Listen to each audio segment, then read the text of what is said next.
Então, todos sejam bem-vindos para mais uma reunião pública, um discurso público e também o estudo de Sentinela para hoje. Então, para iniciar nossa reunião de modo alegre, convidamos todos a se levantarem. Vamos cantar juntos, cântico número 61, que tem por tema Avançam Testemunhas, baseado em Lucas 16:16. E depois teremos uma oração. Cântico 61.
Então, hoje nós temos um tema muito interessante preparado para nós.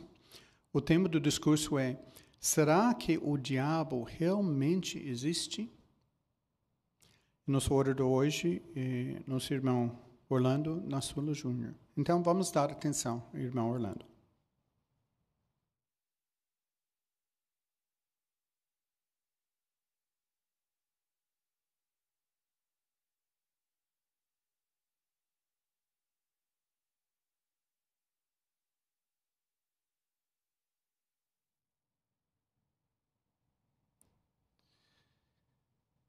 Dois de nossos irmãos estavam tendo uma boa palestra com um senhor religioso.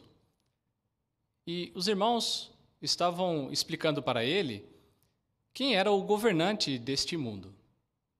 Ao mostrar na Bíblia, na palavra de Deus, que o governante do mundo é Satanás, o diabo, esse homem objetou os irmãos. Ele achava que os irmãos ali não deveriam estar falando do diabo. Ele até evitou essa expressão. Ele usou a expressão inimigo. Bem, será que é errado falarmos do diabo? É interessante que estrategistas militares, eles dizem que uma das estratégias eficazes para vencer uma guerra é, primeiro de tudo, você conhecer o seu inimigo. Na realidade, essa estratégia militar já é apresentada na Bíblia. A Bíblia, na sua infinita sabedoria, já apresentava essa verdade. Por exemplo, Provérbios capítulo 20, versículo 18, na parte B, diz: trava a tua guerra com orientação perita. Bem, Satanás é o nosso inimigo. Estamos numa guerra contra ele. Então, para vencermos essa guerra, nós precisamos, sim, conhecer ele. Nós temos que falar do diabo. É como uma pandemia. Imagine se as pessoas deixassem de falar do Covid-19. Quantas pessoas morreriam ainda? Quantos talvez morreriam mais ainda do que hoje tem se morrido? Então, deixar de falar de Satanás por um medo dele, por um medo do que a Bíblia chama ele, não resolve o problema. Nós temos que falar, sim, de Satanás, o diabo. Portanto, irmãos, nesse discurso nós vamos responder algumas perguntas. Por exemplo, será que o diabo realmente existe, conforme diz o nosso tema? Que métodos Satanás usa para tentar nos desencaminhar de Jeová? E veremos também como podemos resistir a este inimigo. Bem, antes de falarmos sobre isso, vamos falar um pouquinho sobre o que as pessoas pensam sobre o diabo. Alguns acham que o diabo não passa de um monstro imaginário na cabeça de uma criança. Ainda outros acham que o diabo é um monstro que tem 2 chifres, um rabo, é vermelho. Esse é o conceito comum das pessoas. Os ateus acham que, se não existe Deus, tampouco existe o diabo. E alguns líderes religiosos acham que o diabo não existe, que ele é apenas uma representação do mal, ou o mal dentro de nós. E os cristãos verdadeiros? O que eles pensam a respeito do diabo? Os cristãos verdadeiros acreditam sim que o diabo existe, que é uma pessoa espiritual que tem um controle sobre o mundo. Bem, com base no que os cristãos acreditam nisso? Como sabemos que realmente o diabo existe?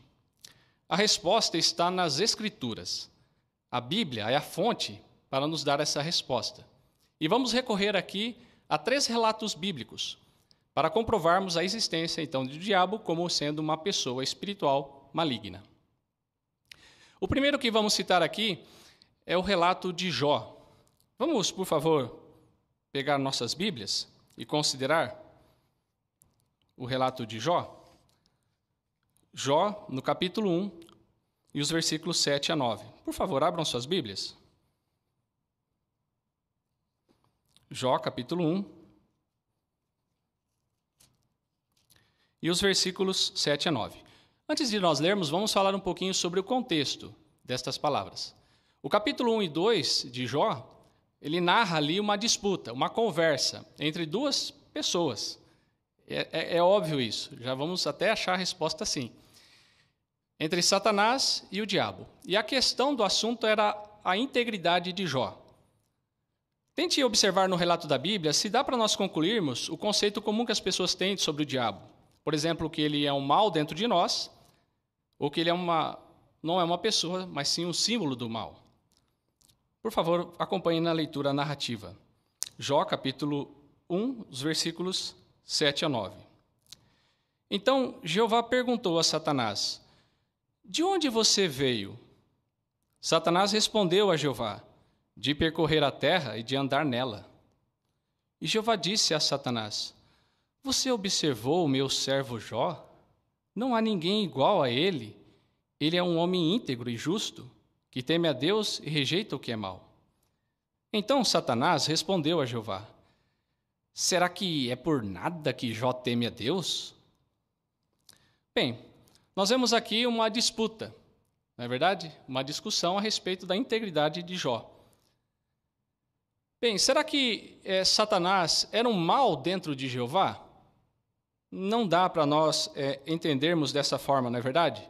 Jó 34:12 diz que Jeová não faz o que é mal.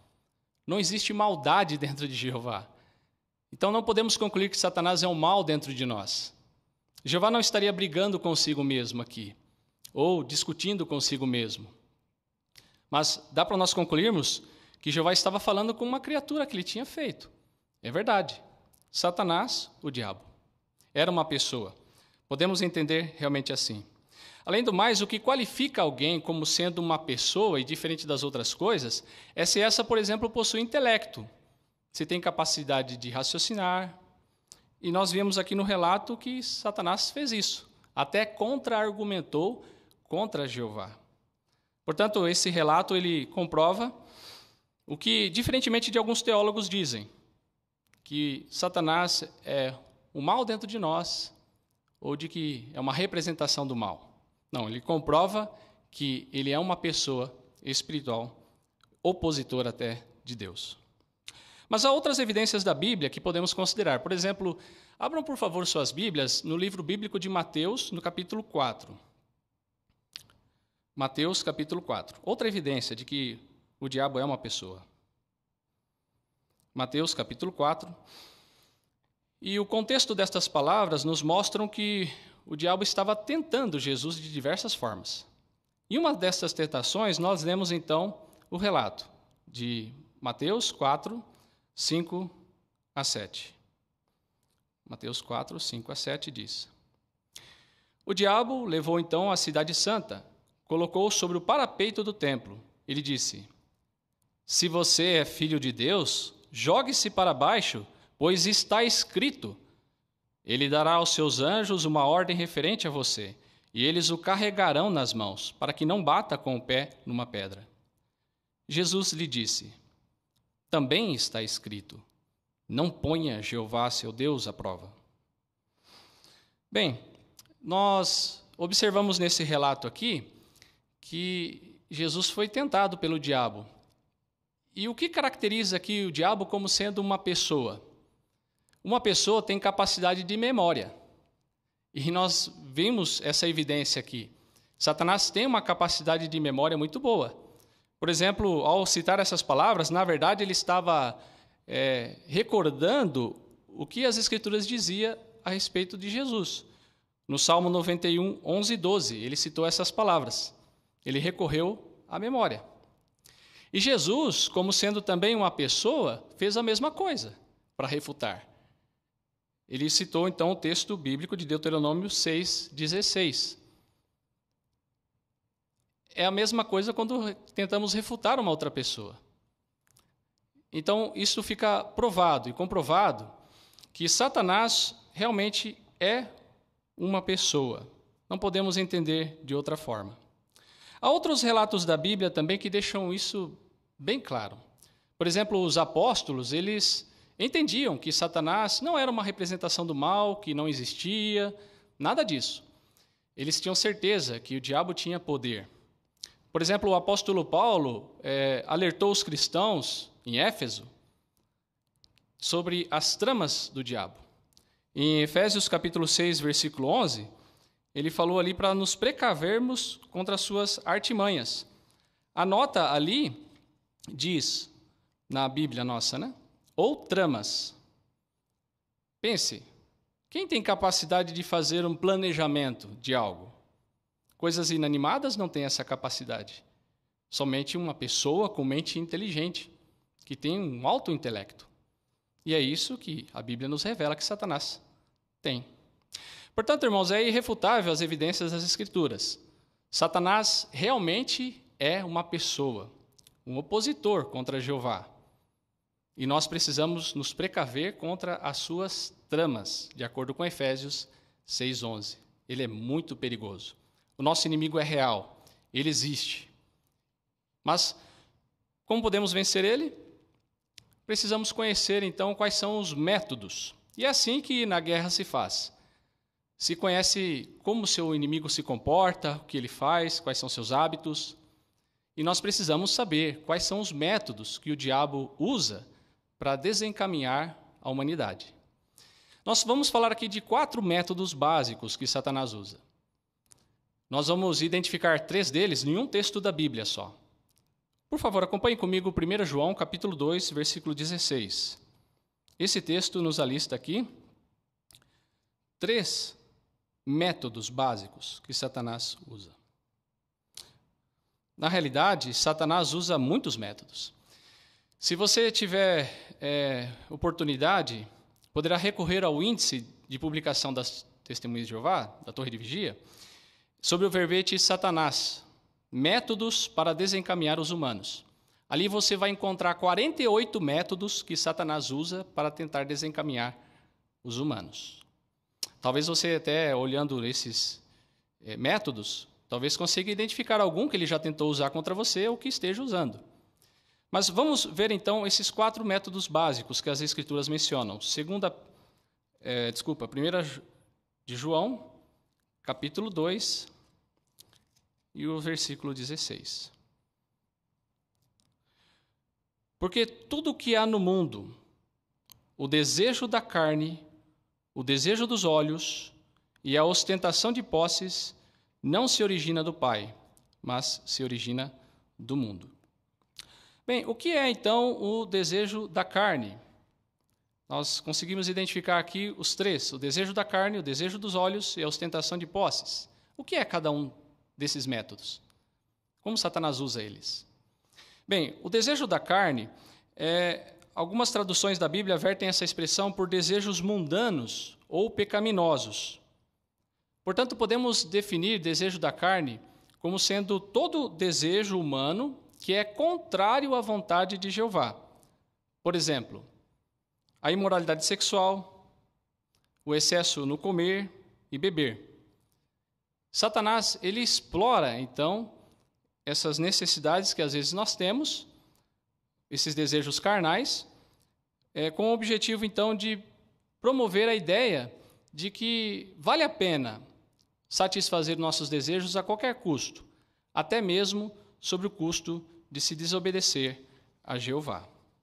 Mas o que é o desejo dos olhos mencionado aqui também, na Bíblia? O desejo dos olhos é todo desejo também que é contrário à vontade de Jeová e que pode ser satisfeito com a visão. A Despertai de fevereiro de 2012, na página 14, diz algo interessante sobre essa capacidade, a visão. Como ela tem uma capacidade muito grande de influenciar nós. E Satanás sabe disso. A Despertai diz: o livro Impacto Visual, Ensino Visual, diz que 40% de todas as fibras nervosas conectadas ao cérebro estão ligadas à retina, uma membrana fina e complexa que recobre a face interna do olho.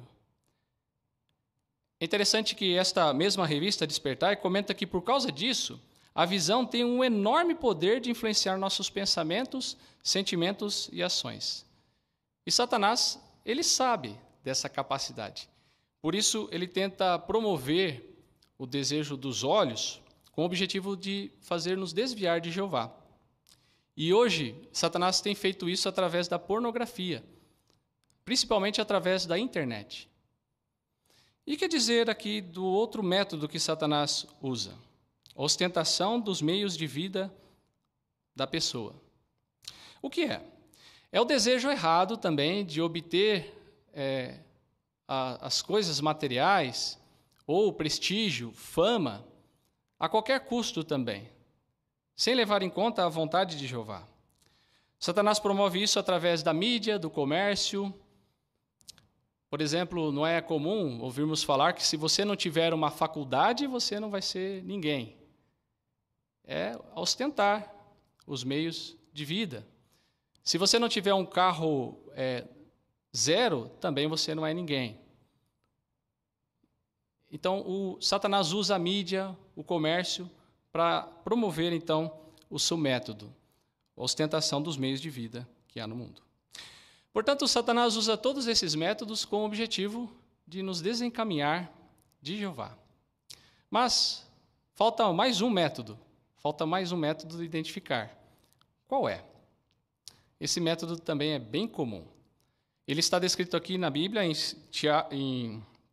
2 Coríntios,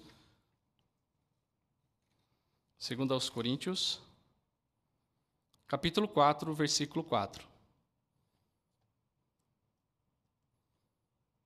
2 Coríntios 4, 4.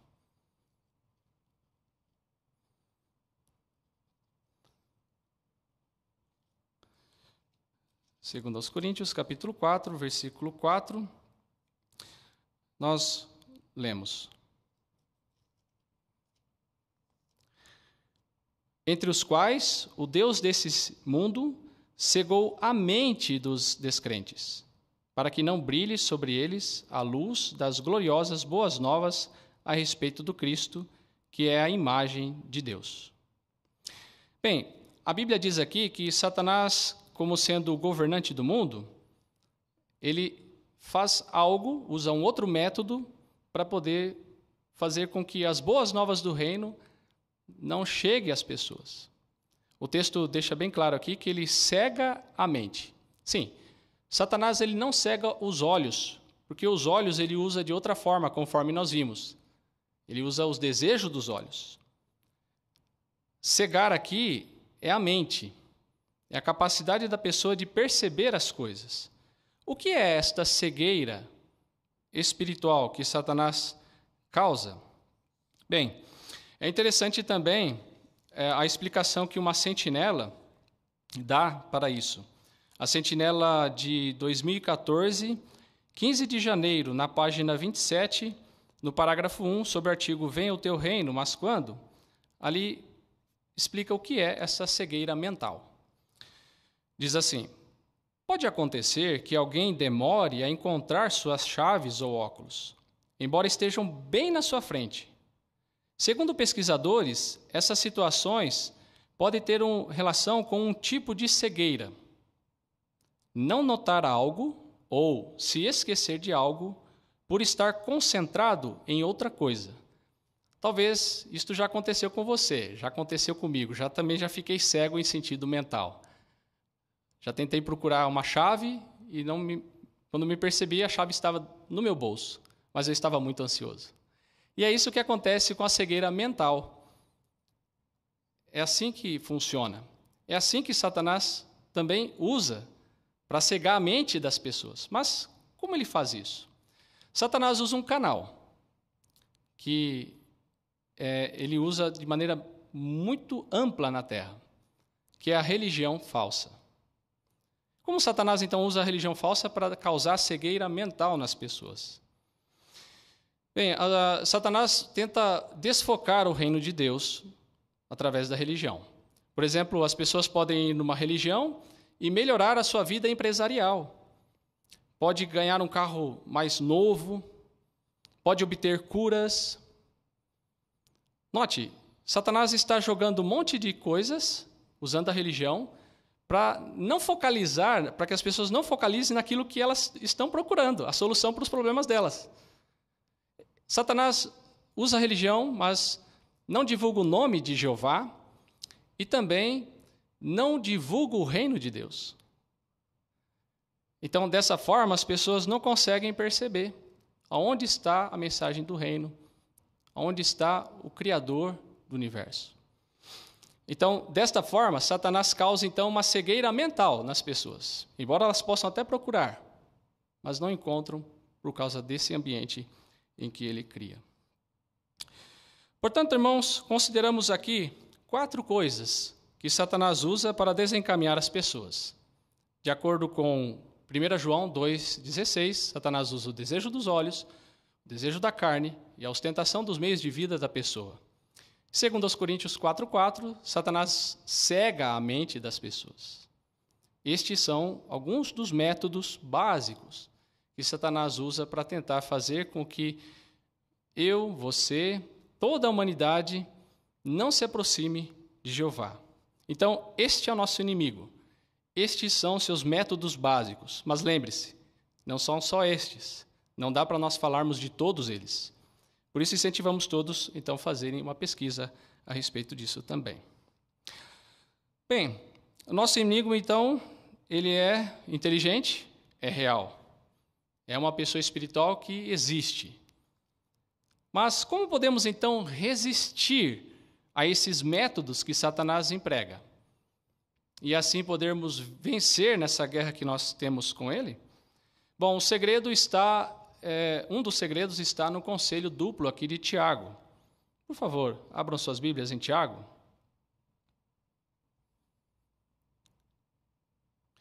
Tiago, capítulo 4.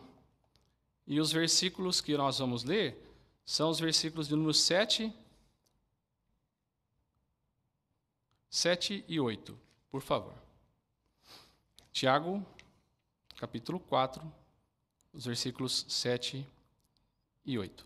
Tente captar aqui, nesse texto, 2 ações que nós precisamos fazer para então vencermos ou resistirmos a Satanás. Então a Bíblia diz: portanto, sujeitem-se a Deus, mas oponham-se ao diabo, e ele fugirá de vocês. Acheguem-se a Deus, e ele se achegará a vocês. Bem, a primeira ação que devemos tomar aqui para resistir a Satanás é opor-se a ele. Como então nos opomos a Satanás? E ele diz também aqui o texto que nós temos que nos opor a Satanás, mas nos achegar a Jeová. Então, como fazemos isso? Como nos opomos a Satanás? A resposta para essa primeira pergunta, ela é bem simples. Nós nos opomos a Satanás quando nós desenvolvemos e temos ódio pelo que é mal. Mas o ponto é, como desenvolver ódio pelo que é mal? Porque nós temos a tendência pecaminosa herdada de Adão e Eva. Como desenvolver este ódio? Bem, vamos citar aqui 3 maneiras de fazermos isso. Primeiro, por pensarmos nas consequências de fazer algo errado.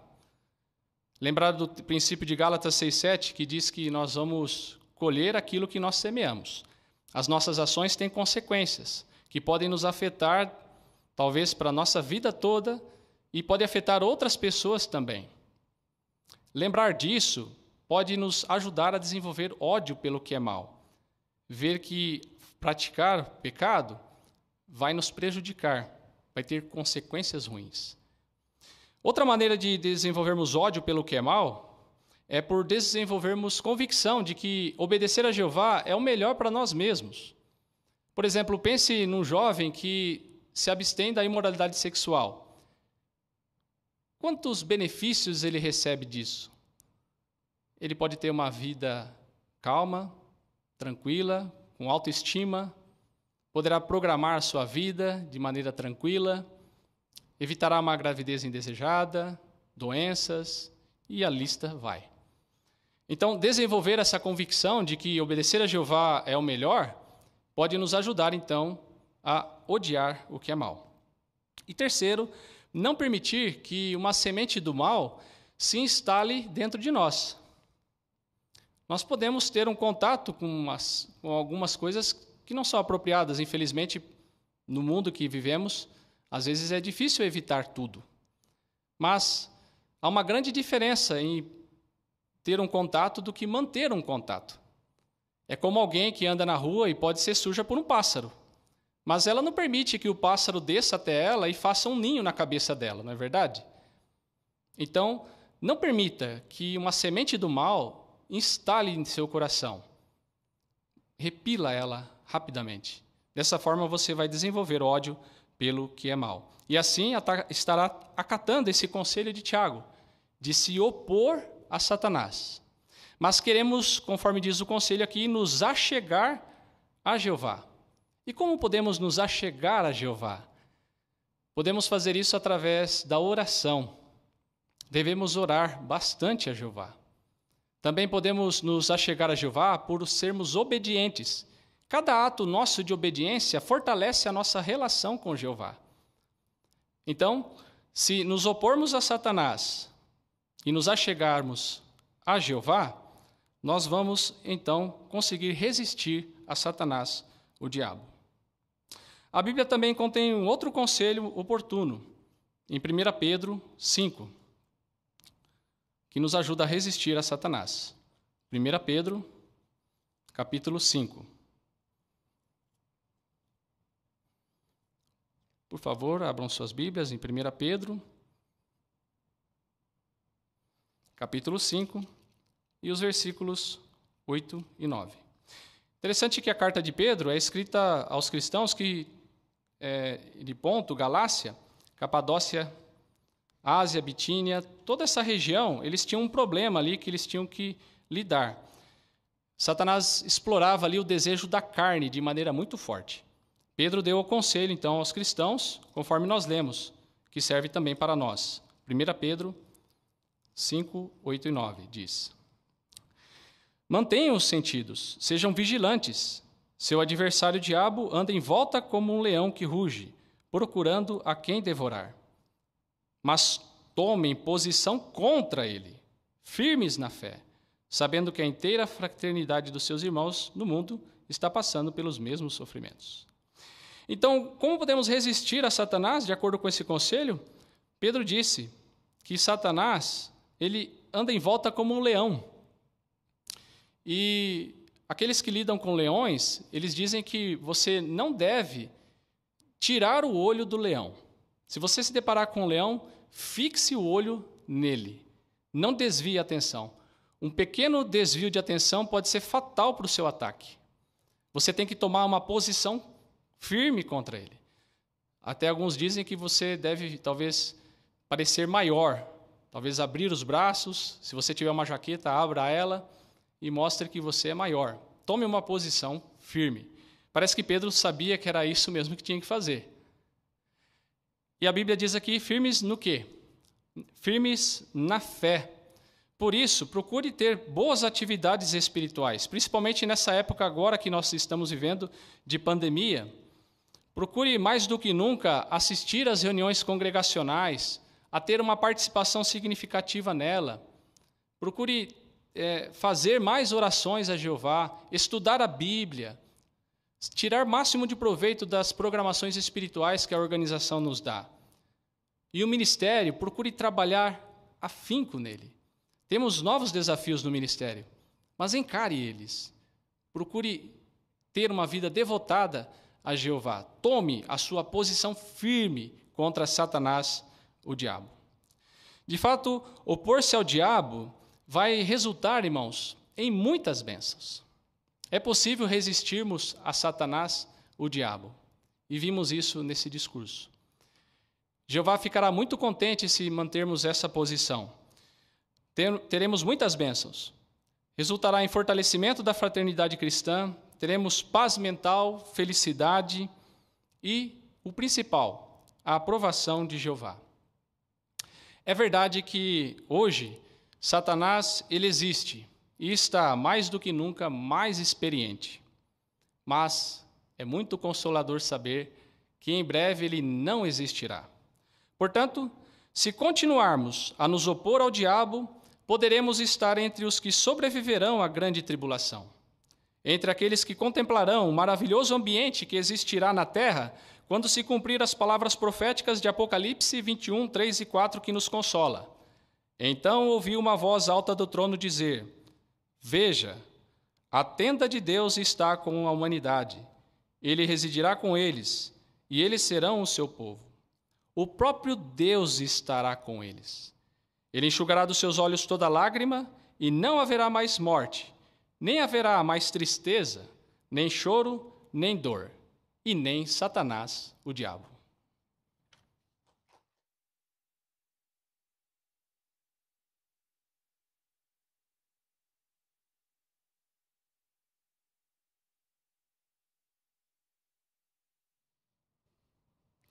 Muito obrigado, irmão Orlando, pelo bom discurso. E também queremos agradecer a Jeová pelos lembretes que nós fomos orientados aqui hoje sobre como Satanás age e o que nós precisamos fazer para nos proteger contra as artimanhas de Satanás. Foi excelente o discurso hoje para cada um de nós. Agora vamos dar nossa atenção ao irmão Antônio Carvalho e o estudo de Sentinela para essa semana.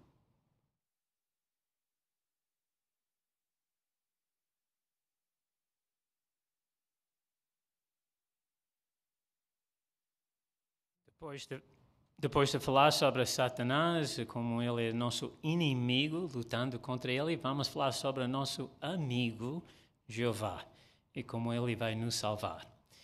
Mas vamos começar com um cântico número 30. Meu Deus, meu amigo e Pai.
Sempre é bom falar sobre o nosso amigo Jeová.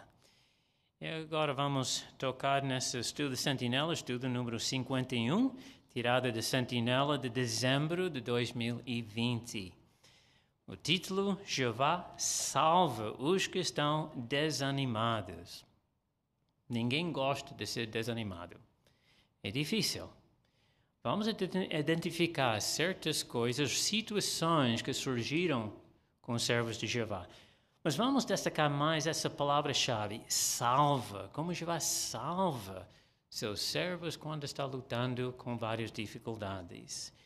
Por isso, vamos ver 4 situações diferentes. Por que os servos de Jeová ficaram desanimados? Mas, mais importante, como Jeová os fortaleceu e salvou.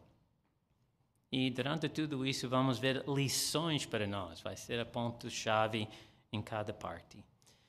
Note o texto temático, Salmo 34, versículo 18. Jeová está perto dos que têm coração quebrantado, e Ele salva os que estão desanimados. E como vemos, isso inclui nota, estão desanimados. No nosso texto diz, tem espírito esmagado.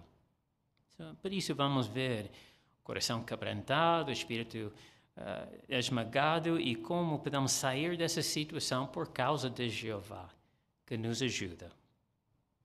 Bom, vamos começar a nossa lição, parágrafos 1 e 2. Temos como nosso leitor o irmão Roberto Silva, por favor. Às vezes, nos damos conta de como a vida é curta e cheia de preocupação. Por isso, dá para entender por que nos sentimos desanimados de vez em quando. Muitos servos de Jeová do passado também se sentiram assim. Alguns até mesmo desejaram morrer. Mas Jeová, o Deus em quem confiavam, os consolou e fortaleceu vez após vez. A história deles foi escrita na Bíblia para nos consolar e nos instruir.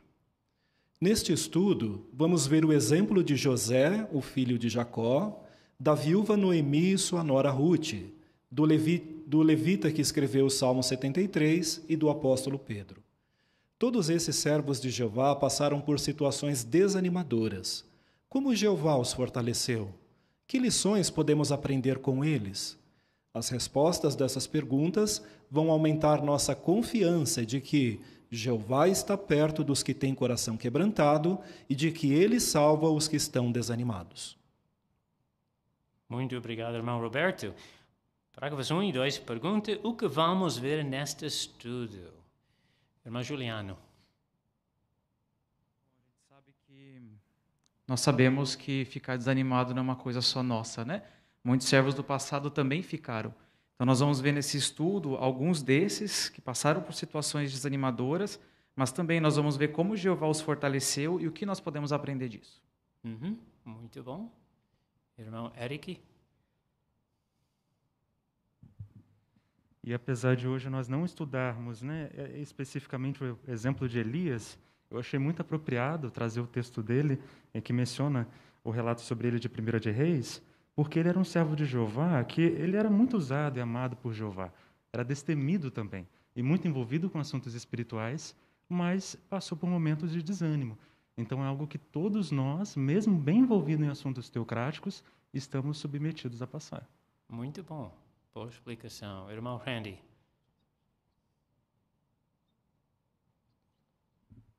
E muito importante estudar essas passagens bíblicas, porque todas essas nos ajudam a desenvolver mais confiança em Jeová. Jeová é Deus de consolo, Ele está perto de todos nós que estamos enfrentando dificuldades. Mas nós precisamos desenvolver mais confiança que Ele realmente está presente para nos ajudar. Muito, muito bom. Agora, vamos começar com essas partes, esses 4 exemplos que temos na nossa lição. Primeiro é José, suportou injustiças cruéis. Parágrafo 3. Quando José tinha uns 17 anos, Deus o fez ter 2 sonhos. Esses sonhos indicavam que José se tornaria uma pessoa importante e que seria respeitado por sua família.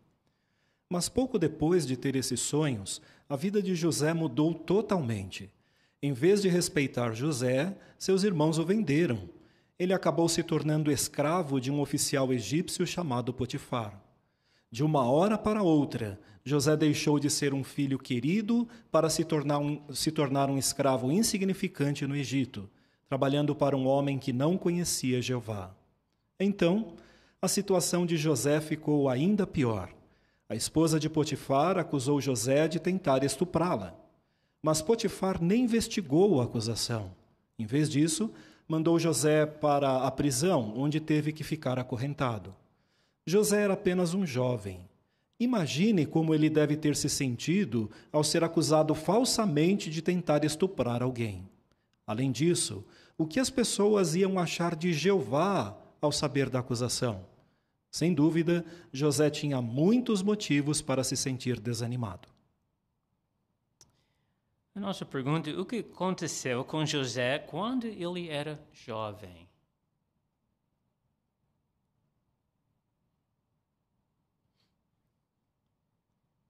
Irmão Zampili? Quando ele tinha 17 anos, ele teve 2 sonhos. E esses 2 sonhos mudaram a vida dele, né? Os irmãos mais velhos dele tiveram ciúmes dele, venderam ele para os egípcios, né? De uma hora para outra, de um filho querido, ele se tornou um escravo insignificante. Sim, exatamente. Irmão Fábio? E é natural esperar a perseguição das pessoas que não servem a Jeová, mas não foi o caso de José. Os irmãos carnais, irmãos que eram servos de Jeová, venderam ele como escravos. Não consegue imaginar o sentimento que ele teve, lhe dá o desânimo de ver os seus próprios irmãos carnais e servos de Jeová fazerem algo tão ruim contra ele. Exatamente. Irmã Manuela? Em Gênesis 39:14, quando a esposa de Potifar se referiu então a José, ela disse: vejam, esse hebreu que meu marido nos trouxe quer fazer de nós objeto de riso, né? Então é interessante observar como ela também estava colocando em jogo a religião, né? De que esses hebreus então agiriam desse jeito. E por isso que José também ficou preocupado com o nome de Jeová no assunto. Muito bom. Irmão Orlando? E ele também foi acusado de ser estuprador, né? Então, um crime hediondo. Sim. Com tanta pressão, como José lidou com tudo isso? Vamos ver, parágrafo 5. Como escravo e mais tarde como prisioneiro, José não podia fazer nada para mudar sua situação. Então, como ele conseguiu manter um ponto de vista positivo? Em vez de se concentrar no que não podia fazer, ele dava o seu melhor nas tarefas que recebia. Acima de tudo, José se concentrava em agradar a Jeová, a pessoa mais importante de sua vida. Por isso, Jeová tornava bem-sucedido tudo o que José fazia. Muito obrigado. Aprendemos muito aqui com esse parágrafo. Como José venceu o desânimo. Irmão Jean, por favor. Foi por manter a mente dele ocupada com as tarefas que ele recebia. E se concentrar naquilo que ele podia fazer em vez do que ele não podia. Quando a gente faz isso, o tempo ele passa mais rápido. E a gente sente realização nas coisas que fazemos para Jeová. Muito bem. Irmã Monique? E José, ele também se concentrava, né, em agradar a Jeová, que era a pessoa mais importante na vida dele. E dessa forma, como diz Gênesis 39:23, Jeová tornava bem-sucedido tudo que ele fazia. Muito bem, exatamente. Irmão Henrique. E falando um pouco sobre a questão dele se tornar bem-sucedido por se concentrar no que ele podia fazer, a gente pode aplicar na nossa condição hoje. Existem muitas coisas que nós não podemos fazer devido à situação, mas nós temos uma atividade, uma designação que é pregar as boas novas, atualmente por meio de telefone, cartas. Então, às vezes, se concentrar nessa tarefa é o que a gente precisa para vencer o ânimo. Ver uma ligação progredir para uma revisita e depois um estudo da Bíblia, cria um ânimo em meio àquela circunstância de desânimo. Muito bem. Irmão Eric, muito bem. Okay. Irmã Camila, por favor. E o texto de Gênesis ainda mostra, né, que ele fazia isso como dentro da prisão. Então era bonito de ver assim a atitude dele, né, que mesmo ali dentro da prisão Ninguém precisava se preocupar, os chefes ali, com absolutamente nada, porque tudo era cuidado por José. Então, ele aproveitou realmente essa situação. E isso nos faz lembrar também dos irmãos que estão presos hoje, né? Eles podem ganhar a confiança dos outros que estão ali por terem boas atitudes. Muito bom. Boa comparação. Irmão Zampili. Que cita que ele era escravo, se tornou escravo e depois prisioneiro. Então, designações muito humildes, onde a liberdade estava restrita, né? Então, nós podemos aprender também, né? Aceitarmos designações humildes. É uma ajuda para nós enfrentarmos o desânimo, sermos humildes. Então, não importa qual a designação que nós recebamos, né? O trabalho que nós façamos, né? Se nós fizermos o ponto de vista equilibrado como José, nós podemos vencer o desânimo também. Muito boa aplicação, muito obrigado. Vamos continuar a ver outra ajuda que José tinha. Parágrafo 6. Outra coisa que ajudou José a vencer o desânimo foi pensar nos sonhos que teve anos antes. Eles mostravam que José veria sua família de novo e que sua situação iria melhorar. E foi isso que aconteceu. Quando José tinha uns 37 anos, seus sonhos começaram a se cumprir de forma impressionante. Como os sonhos de José o ajudaram? Irmão Marcelo? É que os sonhos mostravam que José veria sua família de novo, que sua situação iria melhorar, né? Por exemplo, o segundo sonho fala que a lua, o sol se curvariam diante dele, as outras estrelas, mostra que a família estaria reunida de novo, se curvando diante de José numa situação então melhor. Muito bem. Irmã Sheila? Eu fiquei pensando que quando nós estamos passando por um sofrimento, estamos desanimados, é muito importante a gente mentalizar, por exemplo, nas coisas que nós queremos fazer no paraíso. Pensar nos parentes que vão ser ressuscitados, pensar que vamos acordar sem dor, que nosso choro vai ser apenas de alegria. Então, isso vai nos ajudar a enfrentar os desânimos atuais, fortalecendo a nossa fé no prêmio futuro. Muito bem. Irmão Felipe? Em Gênesis 42:9 diz que José lembrou imediatamente dos sonhos. Então, mostrando a importância de estarmos atentos a como Jeová está respondendo. José percebeu que era uma resposta de Jeová. É uma boa lição para nós também estarmos atentos a como Jeová está cuidando, como Jeová está respondendo às nossas orações. Muito bem, excelente. Irmão Rafael? E esse aspecto de que ele se lembrou desses sonhos é muito interessante porque foi 20 anos depois. Então, aqueles sonhos que, por um lado, fizeram com que os irmãos dele tivessem ciúmes dele, mas aquele sonho era algo muito confortante, porque mostrava que as coisas iriam melhorar e que ele iria ver a família dele de novo. Então, aqueles sonhos para José era como uma promessa. E Jeová não pode mentir. Então, quando a gente se apega ao que Jeová promete para nós, mesmo que aparentemente demore, como no caso de José demorou 20 anos, nós podemos ter certeza absoluta que vai acontecer. Muito bom, excelentes observações, muito obrigado. Agora, parte-chave para nós, lições. Vamos ler parágrafo 7. Lições para nós.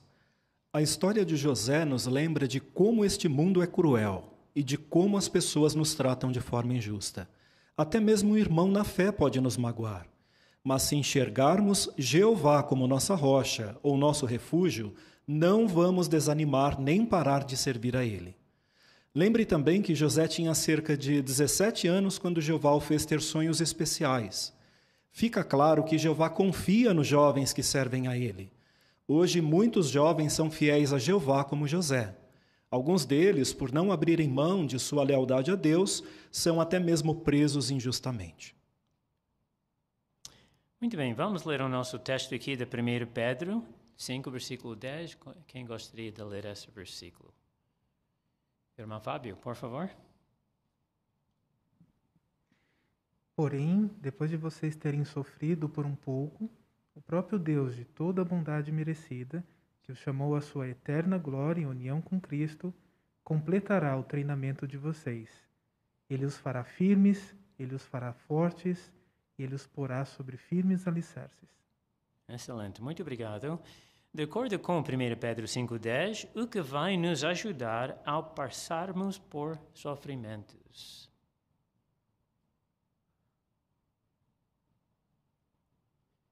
Irmã Daniele? Então, conforme mostra o texto, Jeová pode nos treinar, permitindo que surjam situações difíceis, assim como ele treinou José para lidar com conflitos de personalidade. Então, quando somos humildes e procuramos manter a paz, quando há diferença de opiniões, estamos deixando Jeová completar nosso treinamento e estamos mostrando que confiamos nele. Excelente, muito bem. Irmã Tatiane? Esse parágrafo traz um incentivo bem claro para os jovens hoje em dia da Organização de Jeová.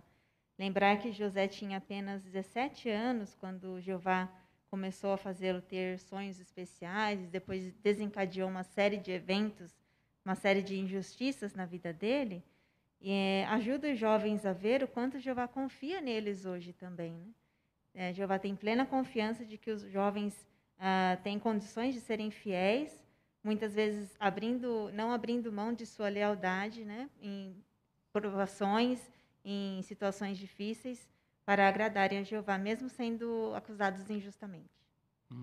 Muito bem, exatamente. Irmã Sabrina? Nesse parágrafo eu me lembrei muito dos jovens na Coreia, né, que são presos por causa da lealdade deles a Jeová. Mas a gente pôde ver que nenhum deles é desanimado ou triste por conta de serem presos por se manterem neutros.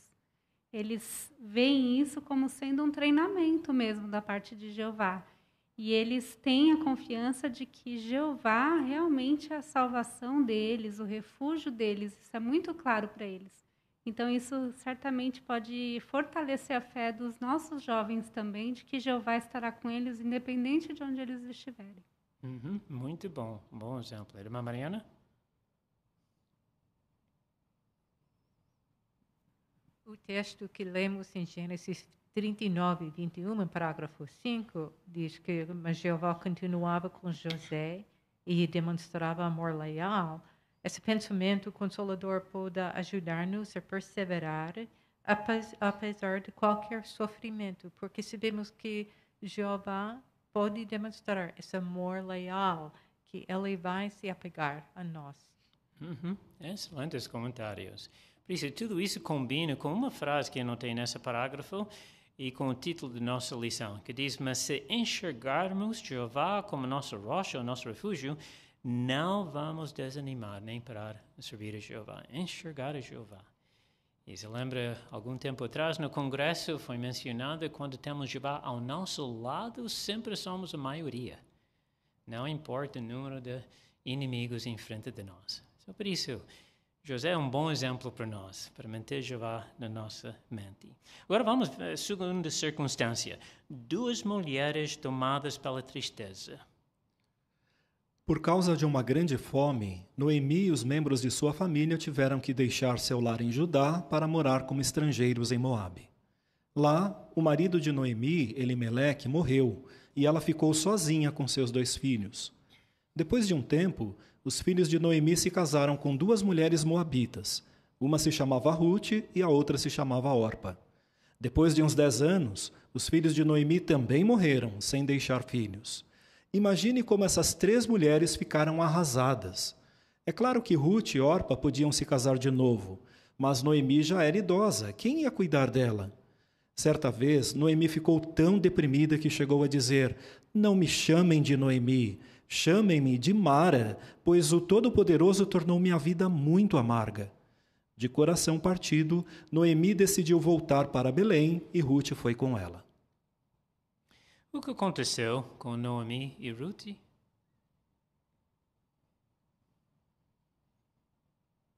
Irmão Marcelo? Então, no caso, Noemi e membros de sua família tiveram que deixar seu lar em Judá, né, por causa de uma grande fome que houve em Judá naquela época. Porém, chegando em Moabe, Elimeleque, né, morreu, que era o marido de Noemi, deixando ela viúva com seus 2 filhos. Os 2 filhos se casaram, mas também 10 anos depois faleceram.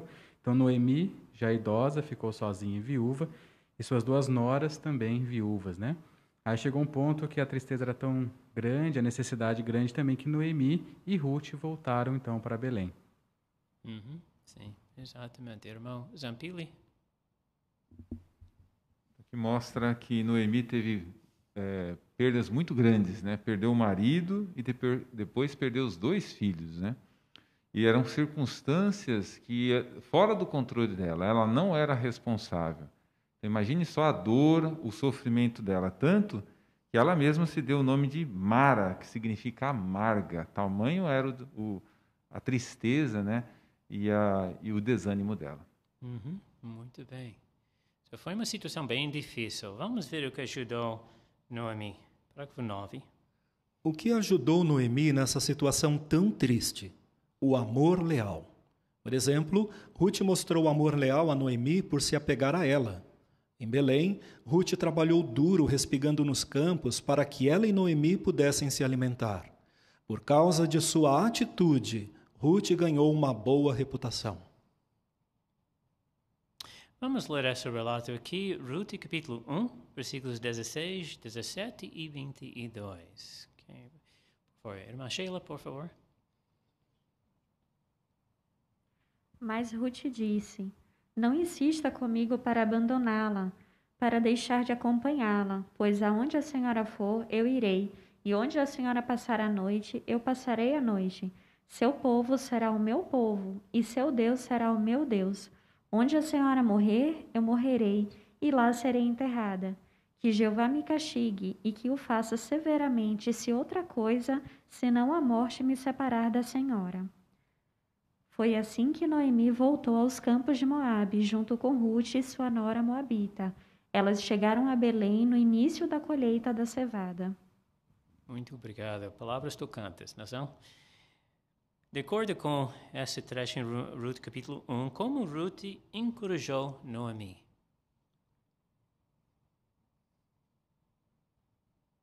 Irmã Tatiane?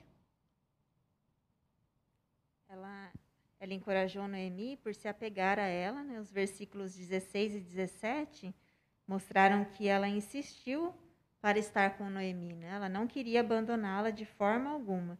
Até disse que Jeová castigue se ela fizesse isso, né? Então, ela mostrou amor leal a Noemi. Sim, muito bem. Irmão Felipe?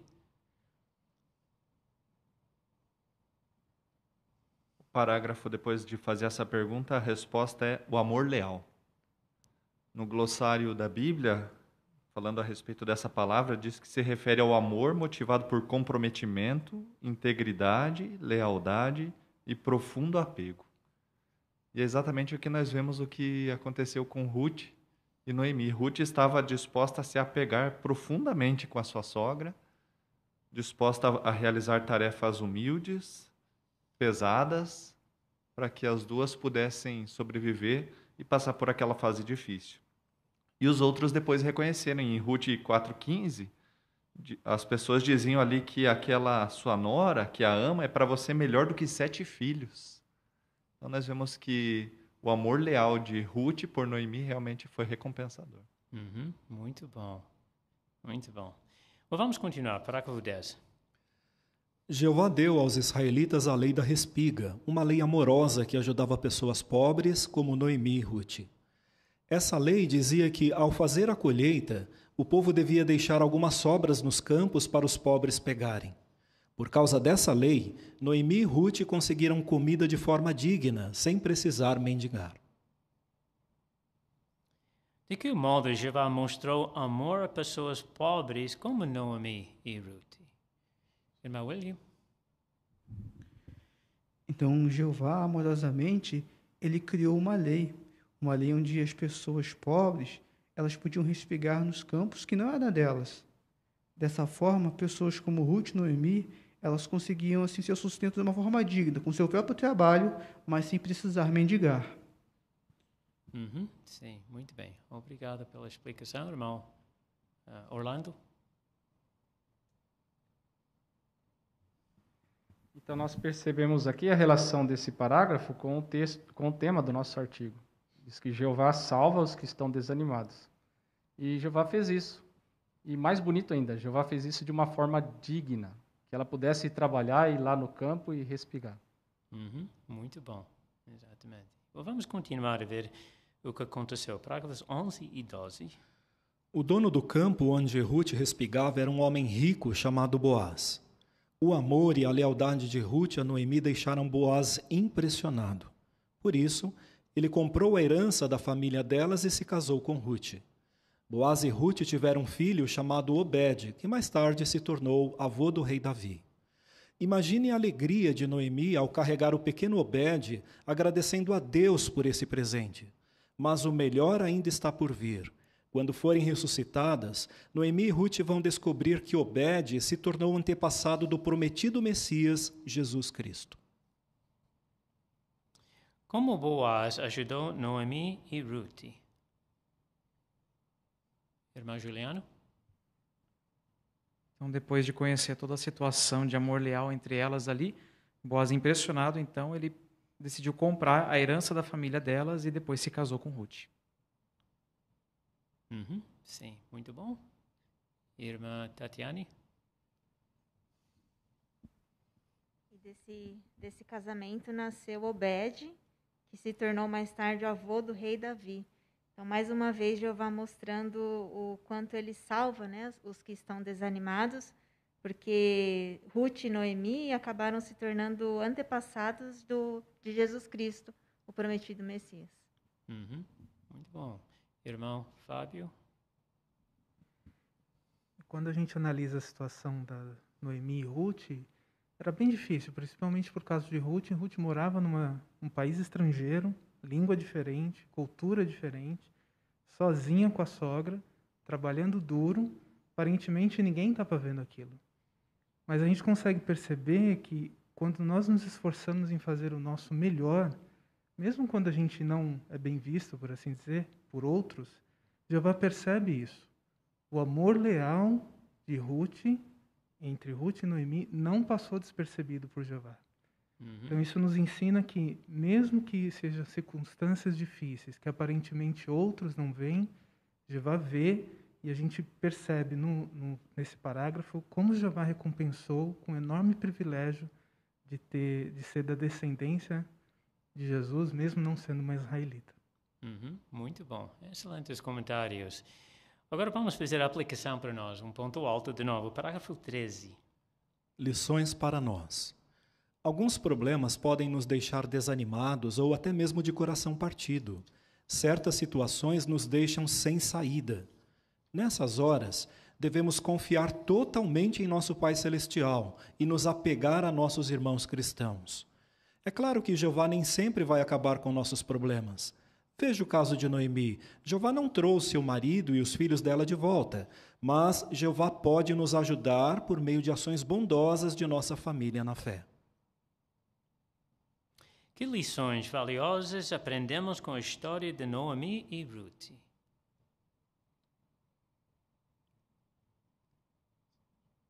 Irmão Randy?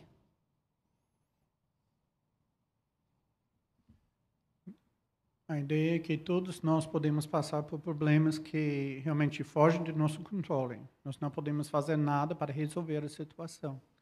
Então, aí entra a confiança em Jeová.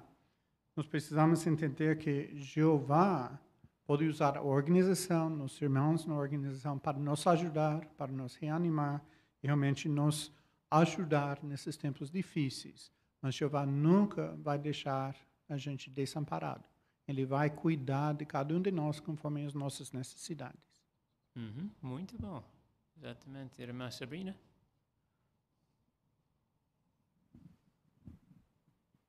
E é tão bom ter estudo como esse, porque lembra a gente disso. Porque quando a gente está numa situação que parece estar sem saída, a gente às vezes parece esquecer disso e ficar até cegos quanto à ajuda de Jeová.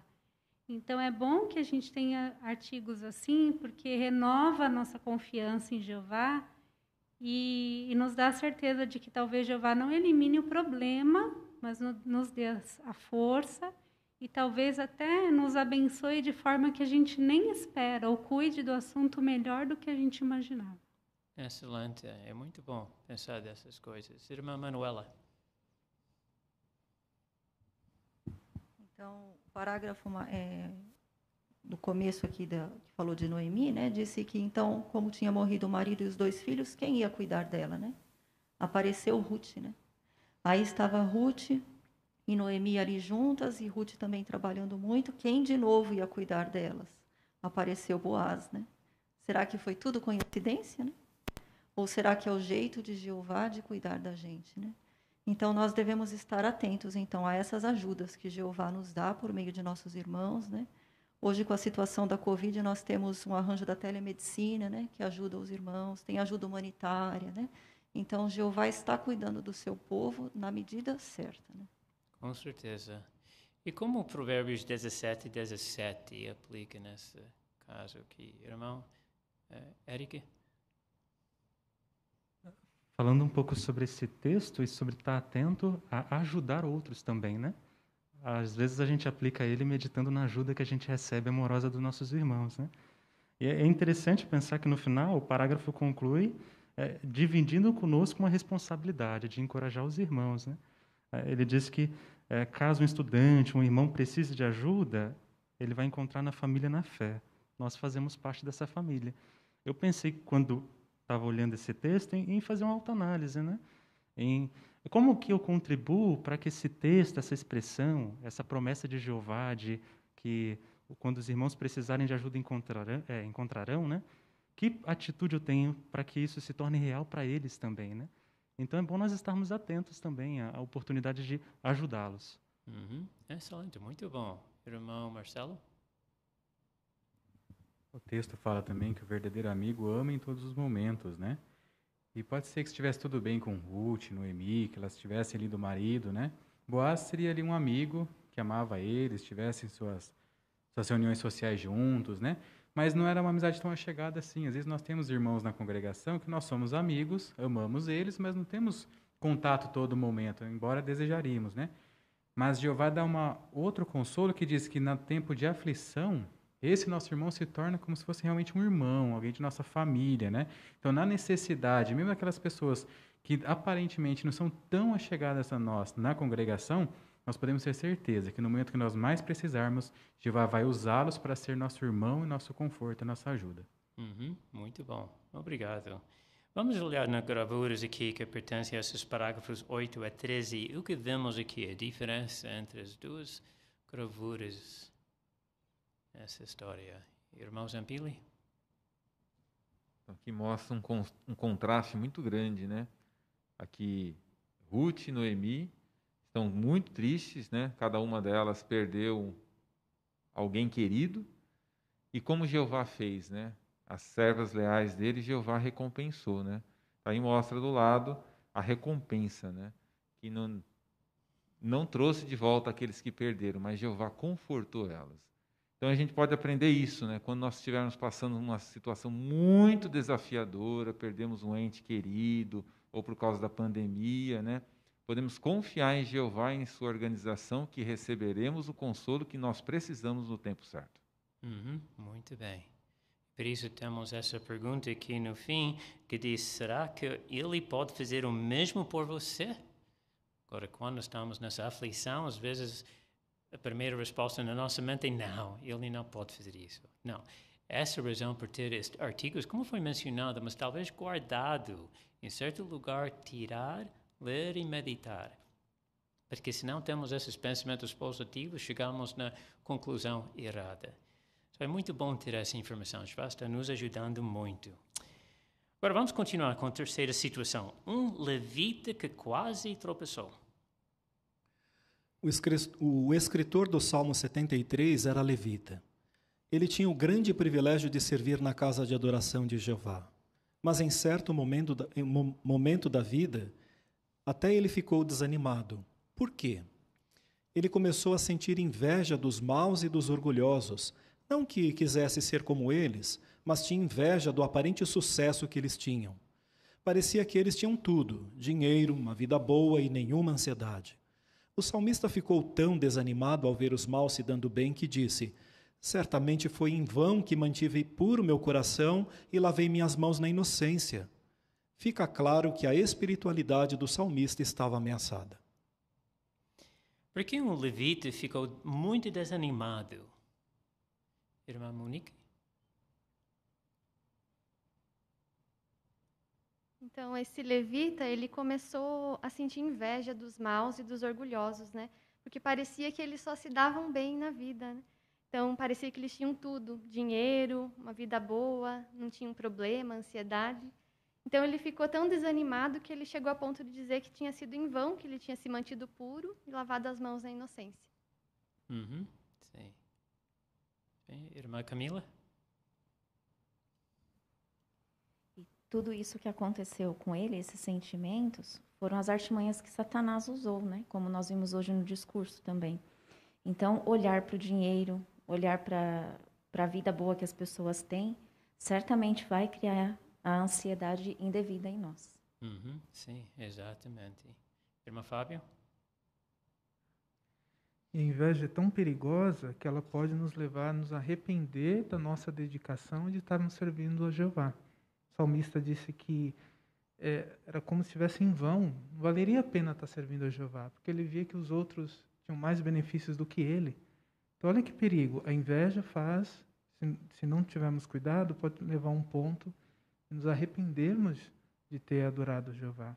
Por isso que essa exposição ao mundo, como vimos as artimanhas que Satanás usa, precisa ficar esperto, porque senão isso pode entrar no nosso coração bem devagarinho, e aí com o tempo vai aumentando a ponto de ficarmos nos questionando sobre a nossa dedicação. Muito bem. Excelente comentários. E pensando que ele era levita, que privilégios que ele tinha no serviço a Jeová? Irmã Sabrina?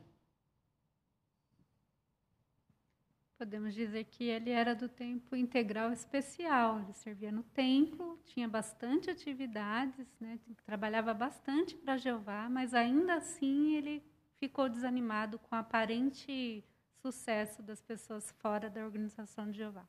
Muito bem. Isso significa que ninguém é imune desses sentimentos negativos. Como lidar com isso? Vamos ver o exemplo dele. Irmão Roberto, você pode ler, por favor, esses textos em Salmo 73 e depois parágrafo 15. Salmo 73, 16 a 19 diz: quando tentei entender tudo isso, fiquei perturbado, até que entrei no grandioso santuário de Deus e compreendi o futuro deles. De fato, tu os colocas em terreno escorregadio, tu os fazes cair na ruína. Num instante são destruídos, são eliminados repentinamente num terrível fim. Versículos 22 a 25. Eu era insensato e não tinha entendimento, era como um animal irracional diante de ti. Mas agora estou sempre contigo, pegaste a minha mão direita. Tu me guias com os teus conselhos e depois me conduzirás à glória. A quem mais tenho nos céus? Além de ti, não desejo nada na terra. O levita entrou no grandioso santuário de Deus. Ali, no meio de outras pessoas que adoravam a Jeová, o levita pôde orar sobre sua situação e pensar de um modo calmo e claro. Então, ele percebeu que seu modo de pensar era tolo e que tinha entrado num caminho perigoso que podia separá-lo de Jeová. O levita também entendeu que os maus estão em terreno escorregadio e vão ter um terrível fim. Para se livrar da inveja e do desânimo, o levita precisava ver as coisas do ponto de vista de Jeová. Quando fez isso, ele recuperou a paz interior e a alegria. Ele disse: além de Jeová, não desejo nada na terra. De acordo com Salmo 73, 16, 19, 22 e 25, como o levita venceu o desânimo? Irmã Tatiane?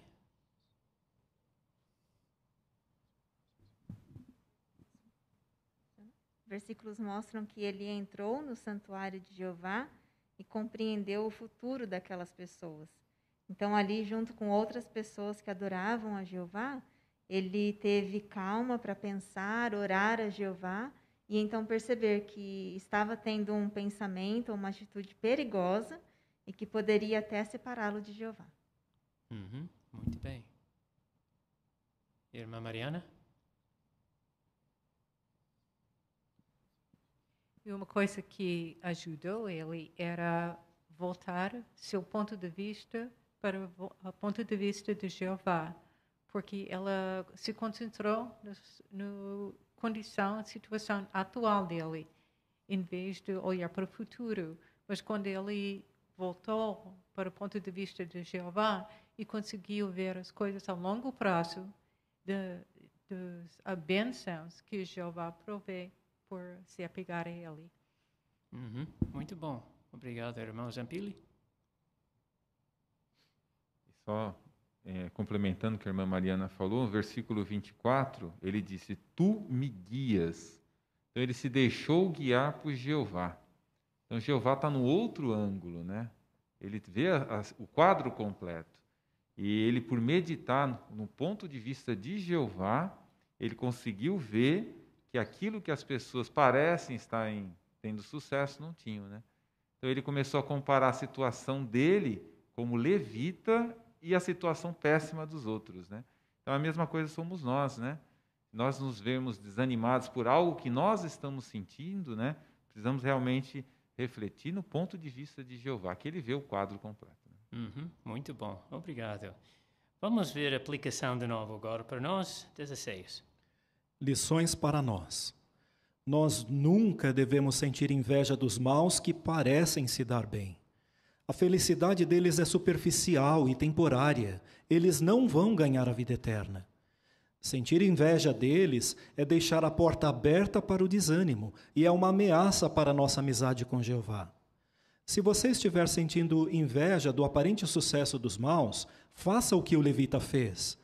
Escute os conselhos amorosos de Deus e tenha amizade com aqueles que servem a Ele. Se seu amor a Jeová for maior do que tudo, você vai encontrar a verdadeira alegria e você vai continuar no caminho da verdadeira vida.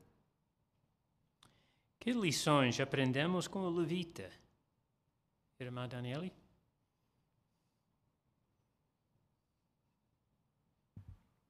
Que a felicidade, então, dos maus é temporária. E se nós deixarmos, então, a porta aberta para o desânimo, isso pode ameaçar nossa amizade com Jeová. Então, devemos fazer como ele, escutar os conselhos amorosos de Jeová e também ter amizade com aqueles que servem a Jeová. Muito bom. Irmã Sheila? No passado, era bem comum os israelitas memorizarem alguns trechos dos salmos, porque os salmos são músicas, né? Então ficava fácil de memorizar.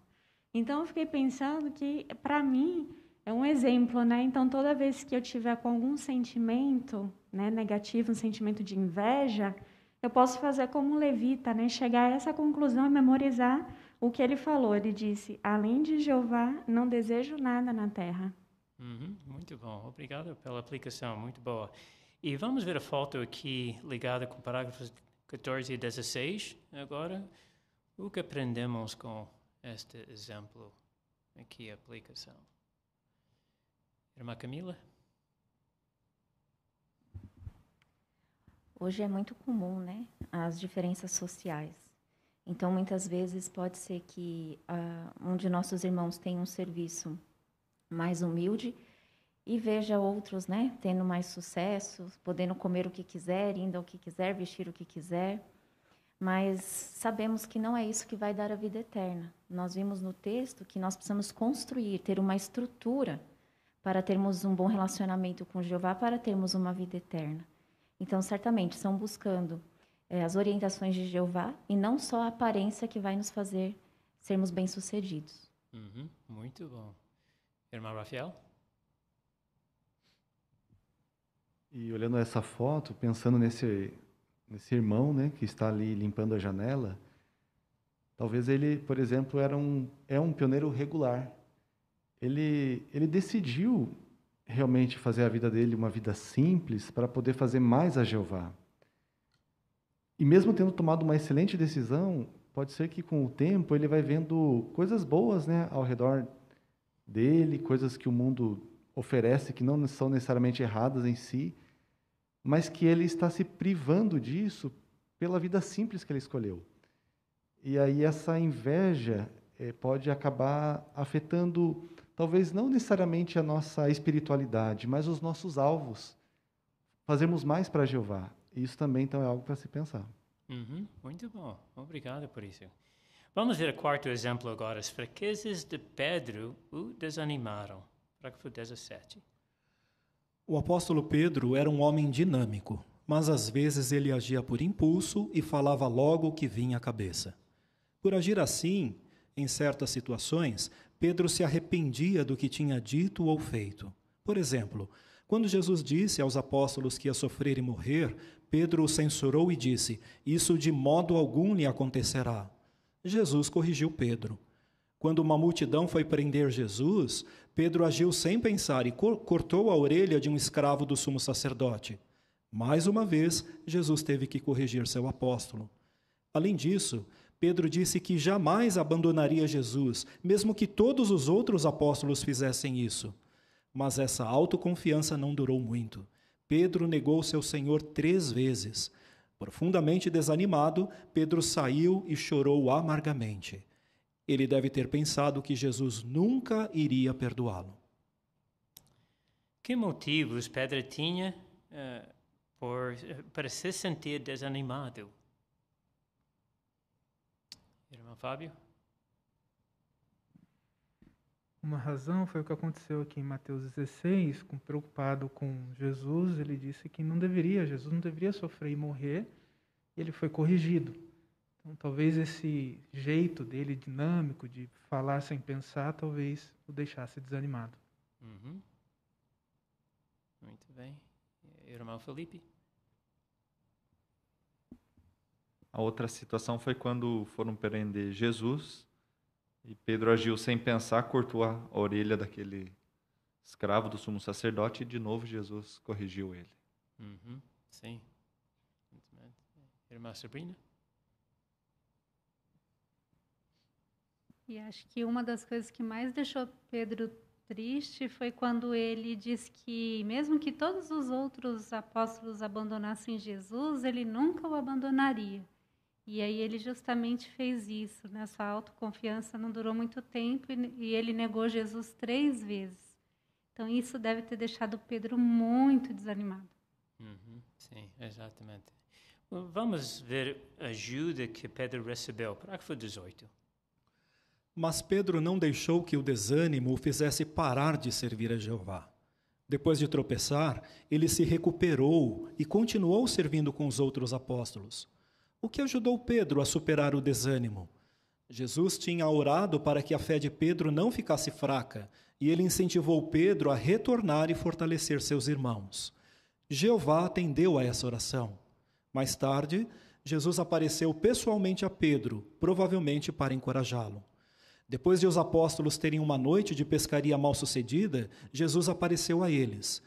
Nessa ocasião, ele deu a Pedro a oportunidade de falar o quanto o amava. Jesus tinha perdoado seu querido amigo e deu a ele mais trabalho. Como Jesus ajudou Pedro a superar o desânimo?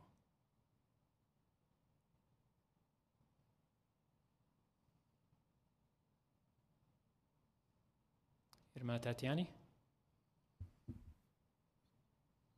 Então, primeiro Jesus orou para que a fé de Pedro não ficasse fraca e o incentivou a fortalecer os seus irmãos.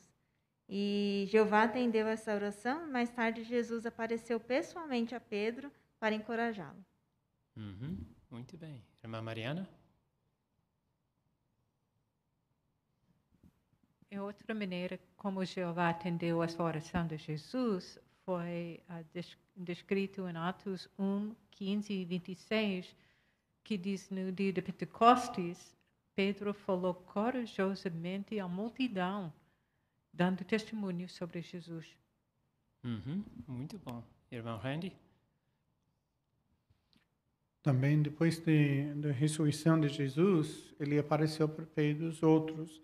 Nessa época, ele deu mais trabalho para Pedro, mostrando confiança. Então, isso mostra que ele perdoou e não congelou Pedro no tempo, mas ele ajudou Pedro a progredir até ele recebeu designações de destaque, podemos dizer, na organização para ajudar os demais irmãos. Muito bom. Boa aplicação, boas explicações. Mas vamos ver essa aplicação um pouco mais agora. Parágrafo 19. Lições para nós. Jesus tratou Pedro com misericórdia e ele imitava com perfeição as qualidades de seu Pai. Então, quando cometemos erros, não devemos achar que somos um caso perdido. É Satanás quem gostaria que pensássemos assim. Em vez disso, devemos nos esforçar para ter o mesmo ponto de vista amoroso e perdoador que Jeová tem. É assim que queremos ver a nós mesmos e a outros que erram contra nós. Vamos ler juntos primeiro Salmo 103, 13 e 14. Irmã Camila?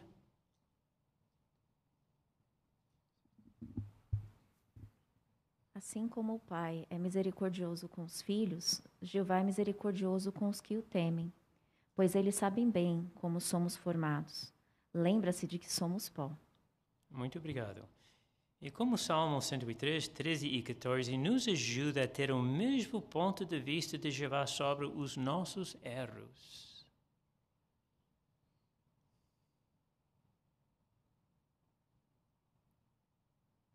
Irmão Marcelo?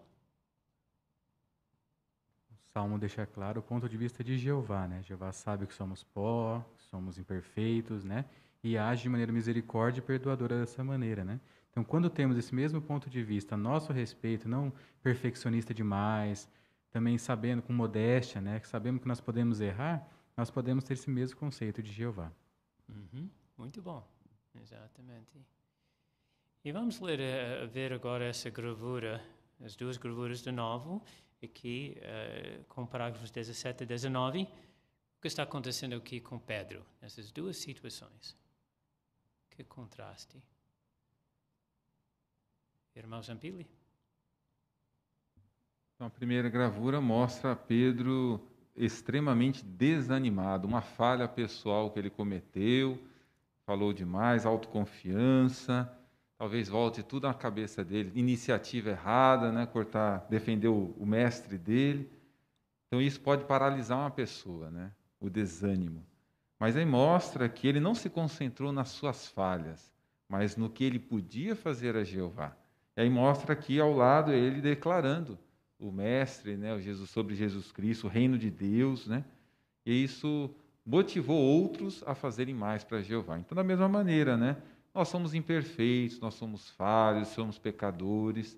Nós pedimos para Jeová para não errar tanto, né? Mas às vezes nós erramos. Não nos cobrarmos tanto, ser perfeccionistas, né? Precisamos pedir a perdão de Jeová, baseado no sacrifício de Cristo, e fazemos o nosso melhor na obra que Ele deu para nós. Muito bem. Irmã Sabrina? E aí o parágrafo falou também de a gente ter a mesma atitude com relação aos que erram contra nós, para que a gente também imite a Jeová sendo misericordioso e lembrando que os nossos irmãos também são formados do pó, assim como nós. Muito bem. Você tem uma boa aplicação nos dois lados, não é? Imitando Pedro, recuperando, mas imitando Jesus, ajudando os outros na imitação de Jeová. Excelentes comentários. Vamos concluir com o último parágrafo, 20. Os exemplos de José, de Noemi e Ruth, do levita e de Pedro nos fazem ter certeza de que Jeová está perto dos que têm coração quebrantado. É verdade que Ele permite que soframos e passemos por situações desanimadoras, mas quando perseveramos e somos bem-sucedidos com a ajuda de Jeová, nossa fé fica mais forte. No próximo estudo, vamos ver um pouco mais como Jeová apoia os seus servos leais que estão desanimados, talvez por causa de imperfeições ou de situações difíceis. Muito bom. O que vamos ver no próximo artigo?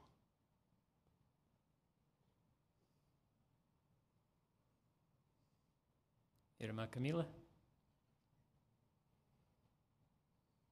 Nós vamos ver como é que Jeová apoia os seus servos leais que estão desanimados, talvez por causa de uma imperfeição ou de uma situação difícil. Muito bem. Essa aplicação para nós pessoalmente vai nos ajudar muito.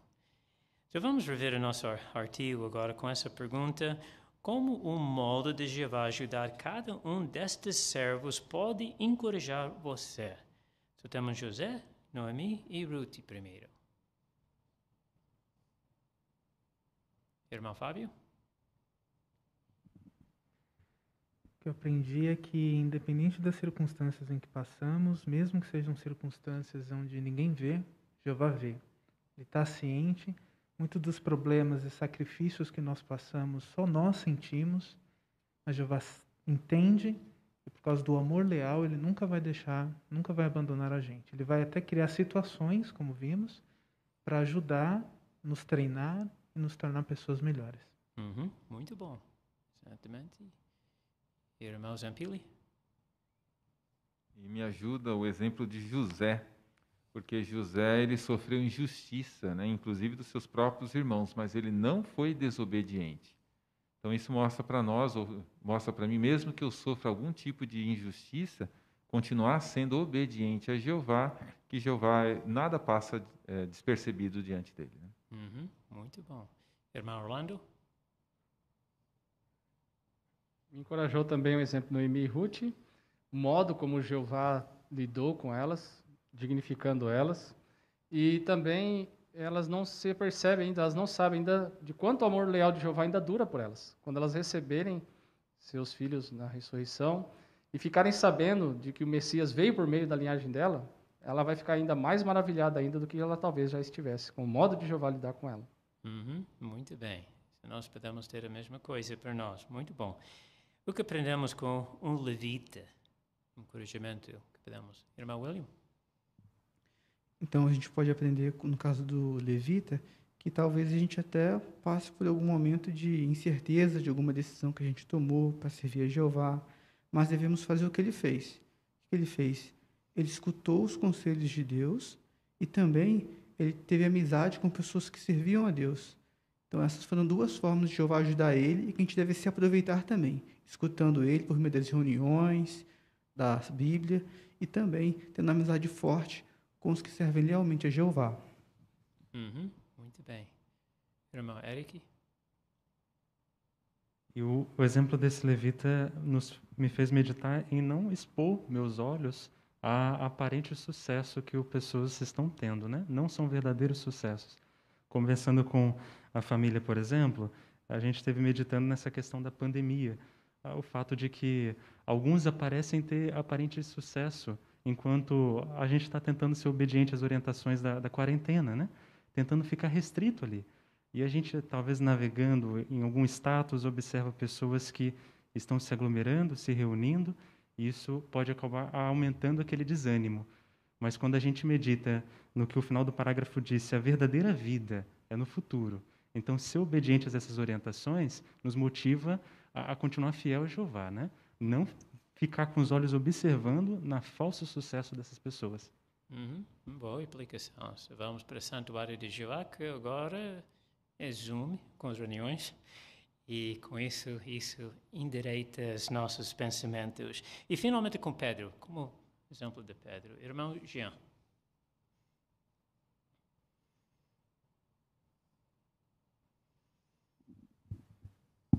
Aprendi com o exemplo de Pedro que Jeová não congela a gente no tempo.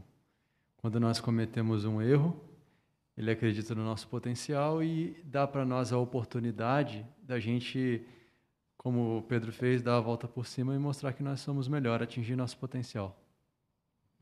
Sim, exatamente.